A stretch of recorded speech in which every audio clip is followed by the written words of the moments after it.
has to be economically viable, otherwise it's not organic farming. There are different certificates for different countries.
So the basic concept is a 7-layer system where we take the top tree canopy, then the dwarf, then the herbs, shrubs, vines and rhizomes. And basically the idea is you optimize the amount of growing of the types of food that you can produce.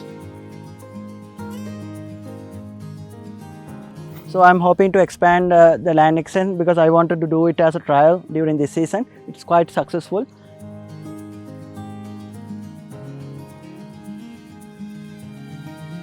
So, and this is very good variety for the for climate change because, as you know, we get very intensive rainfalls during very short period of time. Right. And this is very good, and this is flood tolerant variety. All right. Now, Okay. if you see, because the tank is over there, so the reservation is over that side, and this area will get flooded during the heavy rainy period.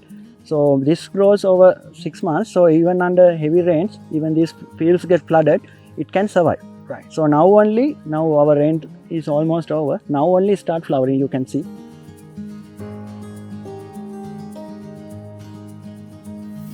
The small and medium-sized enterprises. So for Sri Lanka, we are currently looking into the opportunity to also including enterprises from other sectors. As of now, we are only working with companies in the field of natural ingredients, which for us are any agricultural products that are processed in any kind of form. But there's also a possibility of starting to work in other sectors. So to prepare for these trade fairs and really understand the possibilities that this trade fair can offer to an exporter is really important, and we need the support of our partners to bring and spread this knowledge before the trade fair to the exporters so that they can then really efficiently and professionally prepare for it and take the best out of this opportunity. Because at the end of the day, a trade fair is always a big investment successfully for the trade fair.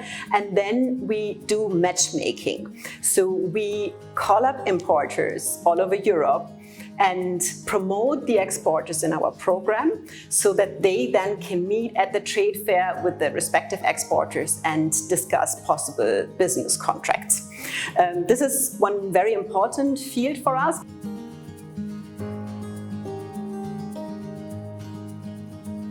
They have to work as a group, and they have to number the group, Right. and they can have 5 members in the group. Right. So then after that, they have to internally evaluate everybody is following the same principle, because we have a producer promise.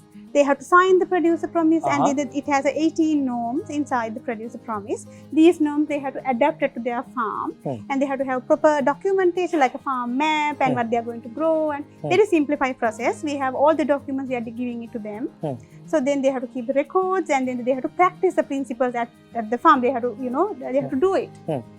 So once they are doing it, they have to double check others also do it. Exactly. If someone is not doing, entire group is not getting the certificate. This is the participatory system, exactly, right? that's how the participatory system.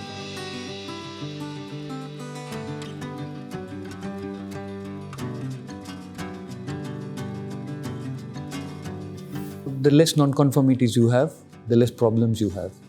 And it's something now that companies are committed to go into organic, you should carry on, and we wish all the companies going into organic all the best in their organic future.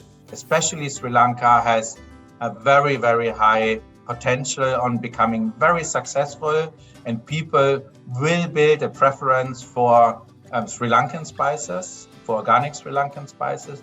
So that's, for me, very important to, have a positive outlook in the future and to see this potential that we all together can support.